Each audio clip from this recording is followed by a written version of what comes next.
আমারও মনে হয় না যে হতে পারবে, কারণ আমি যেগুলো দেখে আসছি ওগুলো বলা সম্ভব না আমার মুখে, কিন্তু আমি এটা বলতেছি যে পারবে না, এটা আমি বাবা হতে পারবে না কখনোই। আমাকেও এগুলো বলছে, এখন আমি জানি না ও কি বাবা হতে পারবে কিনা। আমার মনে হয় না যে পারবে, না আমার মনে হয় না পারবে, মনে হয় না বাবা হতে পারবে। কারণ সাকিব চাইতো বাবা মার নামে বদনাম করি, ও এটাই চাইতো। বাবা মার কাছে আমাকে কালার, মানে সবার কাছেও আমাকে খারাপ বানাইছে কোনো কারণ ছাড়া। আমি ওর কোনো ক্ষতি করিনি, তাও ও হ্যাঁ আমার আম্মু আমাকে নিয়ে যাওয়ার পর ওকে 4 মাস জেল খাটাইছিল, এই জন্যই ও আমার সাথে এরকম করছে। টিকটকের মাধ্যমে পরিচয় হয়েছে। বাবা মার প্রতি আমার একটাই বার্তা যে আমি অনেক ভুল করছি, আমি একটা ব্ল্যাকমেলের শিকার হয়েছিলাম।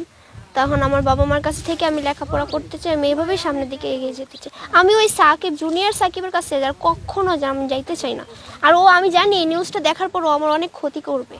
ক্ষতি করবে? হ্যাঁ, ও আমাকে একটু আগে তো থ্রেট দিছে যে আমার কিন্তু অনেক খারাপ অবস্থা হবে।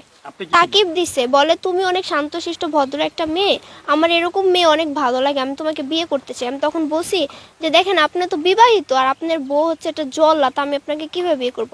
বলে কি আমি ওর থেকে বাঁচার জন্য তোমাকে বিয়ে করতে চাই, আর ও হচ্ছে আমাকে ফাঁসায় বিয়ে করছে। ওর তো দেখছো তোমার মতো একটা মেয়ে আছে, ছেলে আছে, তোমার বয়সী ছেলে মেয়ে আছে, ওর সাথে কি আমার যায়? এগুলো বলেও আমাকে এরকম করছে। অনেক মনে পড়তো, আমি তো চাইতাম ওখান থেকে কিভাবে বের হবো। একটা পর্যায়ে বিরক্ত হয়ে আমি পালিয়ে চলে আসি, তারপরেও আমাকে ধরে নিয়ে যায় বাসায়। আমি কান্না করতাম আর তখন ও আমার সাথে আরো খারাপ ব্যবহার করতো, কান্না করতে দিত না, মানে মা বাবার কথাইও শুনতে পারতো না, বললে আমাকে মানে মারার চেষ্টা করতো।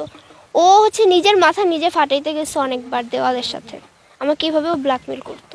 হ্যাঁ, ভিডিও কলে কথা হইতো, সাথেই থাকতো, যেন আমি বাবা মাকে কিছু না বলতে পারি যে আমাকে ব্ল্যাকমেল করতেছে। ও ইভেন আমার ফোনটাও ওর কাছে নিয়ে রাখতো, প্রয়োজন হইলে আমাকে দিত।